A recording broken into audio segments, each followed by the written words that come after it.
오늘의 사연 시작하겠습니다. 이혼해서 혼자 살고 있는 40대 중반의 남자입니다. 그전엔 사업이 탄탄제로여서 나름 돈도 많이 모았고 남부럽지 않게 살고 있었습니다. 그리고 초등학교 다니는 아이와 아내랑 같이 살았지만 지금 아이는 부모님이 봐주고 계시고 아내와는 이혼한 지 2년이 넘었고요. 아내와 이혼한 사유는 전적으로 아내의 게으름과 정신질환 때문이었어요. 일단 아내는 90kg이 넘는 거구였습니다. 사실 아내가 처음부터 이렇게까지 거대하진 않았어요.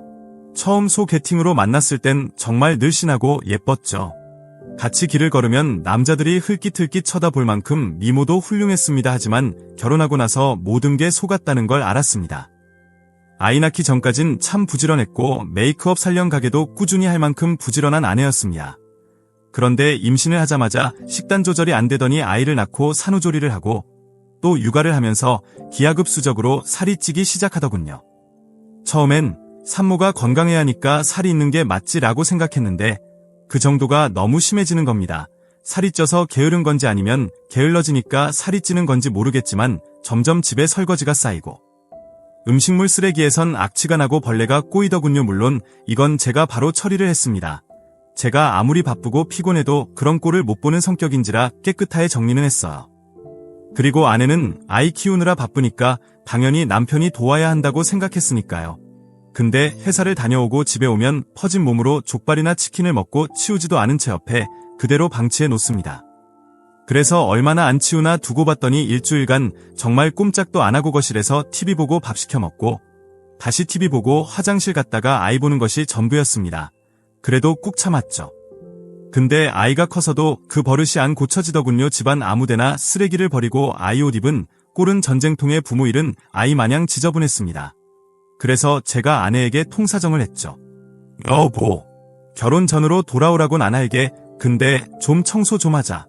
아니면 애는 좀 씻기든가. 그러자 아내는 당신이 좀 해 내가 얼마나 피곤한지 알아 이러면서 거부를 하더군요.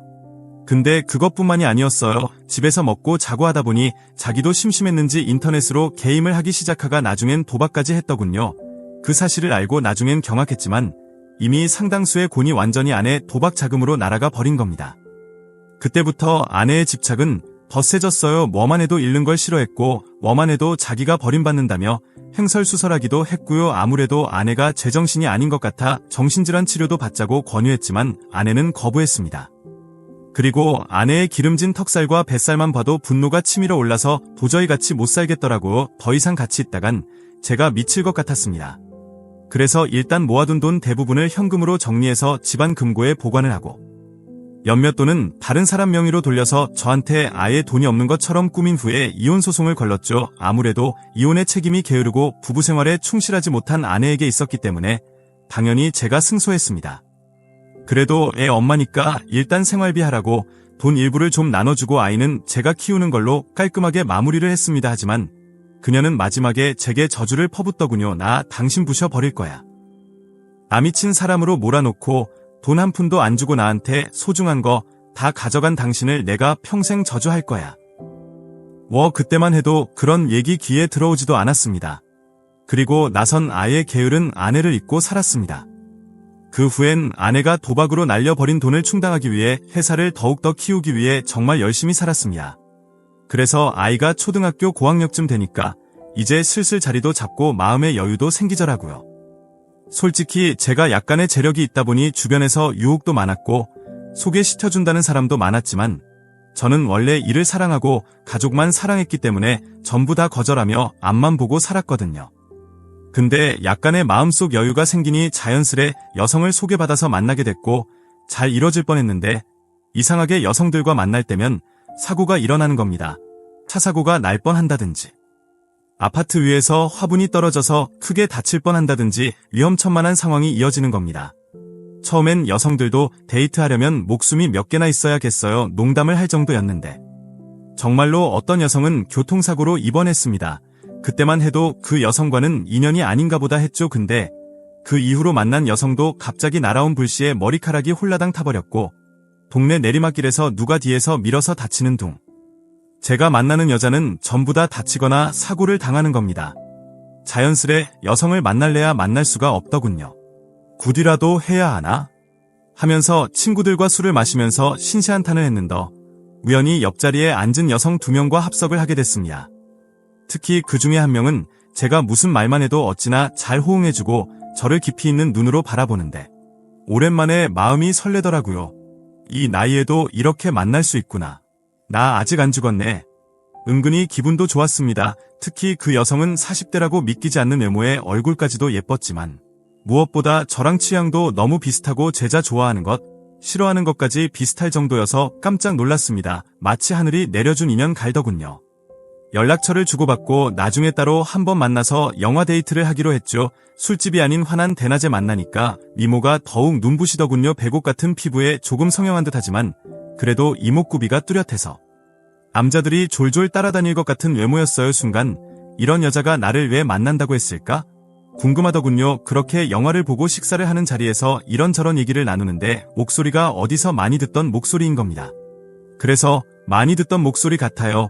그랬더니 그녀는 애교 섞인 투로 그만큼 우리가 잘 통한다는 거 아닐까요? 그러더군요. 하긴 그럴 수도 있겠다 란 생각이 드니까 의심이 싹 사라졌습니다. 그렇게 우린 더 가까워졌고 그때부터 재혼을 해볼까? 했던 마음이 다시 슬슬 생겨나더군요. 이야기를 하더니 가족들도 허락을 했고요. 이래저래 마음도 편해지니 그녀를 만나는 게 더욱 행복해졌습니다. 하지만 그녀를 만나면서 뭔가 좀 이상한 것들이 있었어요. 먼저 그녀는 분위기가 좀 무르익으면 꼭 우리 집에 가서 한잔하자고 했습니다. 혼자 사는 우리 집에 가고 싶다고 하질 않나 아니면 우리 집을 구경하고 싶다면서 자꾸 제가 있는 집으로 들어오려고 하는 겁니다. 처음엔 적극적인 그녀 모습에 당황스러웠지만 나중엔 왜 굳이 우리 집에 오려고 할까? 약간 의심까지 들더군요. 그래서 일부러 계속 이루면서 나중에 우리가 결혼하게 되면 그땐 이 집이 당신 집이니까 마음대로 해요라며 농담조로 그녀를 달래곤 했죠. 하지만 그때만 해도 그녀를 의심하진 않았어요. 근데 이상한 데서 그녀에 대한 의심이 커지기 시작했습니다. 사이가 점점 깊어지니까 아들과 그녀를 가까워지게 만들려고 그녀에게 아들과 한 번 만나면 어떨까? 난 이야기를 했죠. 그랬더니 자기는 아이를 너무 좋아한다면서 보고 싶다는 거예요. 그래서 놀이동산에서 셋이 같이 만났는데 그때 그녀에게서 이상한 느낌을 받았어. 그녀가 우리 아이랑 손잡고 걸어가면서 노래를 부르는더 이혼한 전처가 아이에게 불러주던 노래랑 똑같은 거예요. 유명한 노래면 우연의 일치인가? 생각할 텐데 하필이면 이혼한 아내가 아이랑 외출할 때마다 부르던 노래를 그녀가 부르니까 좀 이상한 겁니다. 혹시나 하는 마음에 그녀의 부모님을 만나고 싶다고 이야기를 했죠. 만약에 뒤로 슬쩍 빼거나 딴소리를 하면 혹시 이혼한 내 아내 아냐? 이러려고 했습니다. 근데 그녀는 오히려 기뻐하면서 자기 엄마와 만나자고 흔쾌히 이야기하더군요. 그래서 그녀의 어머님과 만나서 식사도 했습니다. 전혀 이상한 점이 없었어. 심지어 그녀의 고등학교 친구도 만났고 이것저것 질문을 해도 별다른 의심이 안 들었습니다. 이쯤 되니까 내가 혼자 쇼를 한 건가? 생각까지 들더군요. 근데 빼도 박도 못할 증거는 바로 몇 주 후에 직접 제 눈으로 발견하게 됐습니다. 그녀와 단둘이 제주도 여행을 가기 위해 공항을 가서 비행기 티켓 발급하는 곳에서 티켓팅을 하려고 주민등록증을 공항 직원에게 건넬 때였습니다. 순간적으로 그녀의 주민등록증을 봤는데 세상에나 아내와 주민번호가 같은 겁니다. 제 의심이 100% 맞는 순간이었죠. 그때 등 뒤로 소름이 쫙 올라오고 어리가 쭉 뼈서더군요. 도대체 이혼한 아내가 왜 나한테 다시 접근할 걸까? 솔직히 무서웠습니다. 갑자기 정체를 알고 나니까 단 둘이 있기도 무서운 거예요. 그래서 갑자기 배가 아프다면서 여행은 다음에 가자고 미뤘고 얼른 집으로 돌아왔죠. 그녀는 굉장히 아쉬워하면서 몸이 괜찮아지면 연락 주게요 하면서 우린 헤어졌습니다. 집에 와서 곰곰이 생각해봤습니다. 해 갑자기 달라진 외모로 나에게 왔을까? 깔끔하게 합에 이혼했는데 왜 굳이 살을 쫙 빼고 예뻐진 모습으로 신분을 감춘 채 나에게 온 걸까? 이런 생각을 하니 머리가 아프더군요. 어차피 부부였기 때문에 이혼한 아내가 제 개인 신상도 아니까 혹시나 제 금융거래에 손을 댔나? 전부 확인해봐도 멀쩡했습니다. 근데 그때 머릿속에 그녀가 자꾸 우리 집에 들어오고 싶어 했던 사실이 생각나더군요. 그러면서 떠오르는 게 집안에 있는 금고였습니다. 아마도 배 금고 안에 있는 현금을 노린 것 같아요. 그래서 혹시나 하는 마음에 금고에 있는 연금은 전부 다 숨겨놓고 금고가 잘 보이는 곳에 몰카를 설치했습니다. 다음날 그녀를 만나 어제는 미안했다. 좋은 곳에 가서 와인 한잔 하자며 이야기를 나눴습니다. 분위기가 좀 무르익자마자 저는 오늘은 우리 집 가서 한잔 할까요? 라고 이야기를 했죠. 그녀는 너무 기뻐하면서 드디어 집 구경을 하게 됐네요 하면서 좋아하더군요. 그리고 집에 와서 맥주 한두 잔 먹고 소파에서 자는 척을 했어요. 아니나 다를까 제가 잠든 걸 확인한 그녀는 금고 쪽으로 가더니 비밀번호를 몇 개 입력을 하더군요. 비밀번호가 아들 생일인지라 금방 문을 열고선 돈이 없는 걸 보자마자 짜증을 내더군요. 그리곤 저를 한참을 노려보고 집 밖으로 나가는 겁니다. 그 순간이 어찌나 무섭든지. 말로 표현이 안 되네요. 그녀가 나간 후에 혼자서 소파에 앉아 멍하니 있는데 너무 무섭더군요. 이혼할 때 제대로 재산 분할을 안 해줬더니 복수심에 일부러 접근한 것 같다는 생각이 드니까 그녀의 집착에 소름이 끼쳤습니다. 이러다가 혹시나 아이에게 무슨 짓을 하진 않을까? 혹시나 우리 부모님에게 해코지는 하지 않을까? 두려워지더라고요. 근데 제가 한 발 느렸습니다. 바로 다음날 부모님에게 전화가 왔는지 아이가 학교에서 돌아오질 않는다는 겁니다. 순간 그녀 생각이 나더군요. 그래서 전화를 걸어서 아예 대놓고 이야기했습니다.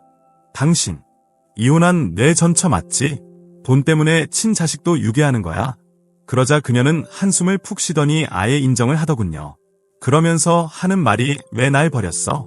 내가 얼마나 고생한 줄 알아? 난 죽어도 당신 행복한 꼴 못 봐. 당신 옆에 있는 여자들도 행복한 꼴 못 봐. 그리고 그 돈 다 내 거야. 네 옆에 있는 거 다 내 거라고. 아이도 내 거고. 그 말 듣는데 소름이 확 끼치는 겁니다. 정신병이 그게 다랬구나란 생각이 드니까 도저히 말을 못 건네겠더군요. 그래서 신고는 안 할 테니 아이는 돌려달라. 그리고 가지고 있는 거 다 주겠다며 그녀를 살살 달랬습니다. 그랬더니 울다가 웃다가 알았다고 했다가 갑자기 소리를 지르고 정말 정신줄을 놓고 이야기를 하더니 아이는 돌려 보내주겠다고 하더군요. 그리고 정확히 4시간 만에 아이는 돌아왔고 아이는 아줌마가 나 맛있는 것도 많이 사주고 용돈도 줬어나 보고 막 울던데 이 말만 하더군요. 그래도 친엄마라고 나름 아이에게 잘 해주고 싶었나 봅니다. 그래도 어쩌겠습니까? 법인데 현재 그녀를 유괴범으로 신고를 해둔 상태입니다. 그 후에 저와 부모님 그리고 아이는 다른 지역으로 이사를 가서 살고 있습니다. 하지만 여전히 전처가 우리에게 어떤 모습으로 나타나서 어떻게 해코지를 할지 두렵습니다. 그래도 경찰이 곧 잡아주겠지요. 그리고 여담이지만 며칠 전 우연히 지하철을 찾는데 지하철 안에 있는 광고판들 중에 유독 어떤 광고가 눈에 띄더군요. 그 광고 속 모델들 중 한 명이 어디서 많이 본 얼굴인 거예요. 유심히 보니까 그녀가 소개시켜줬던 어머님인 겁니다. 순간 씁쓸하더군요. 가짜 연기자를 럼마로 내세우고 성형수술에 다이어트까지 하면서 나를 파멸시키고 싶어 했던 전처는 지금쯤 어디서 어떻게 무얼 하는지 궁금합니다.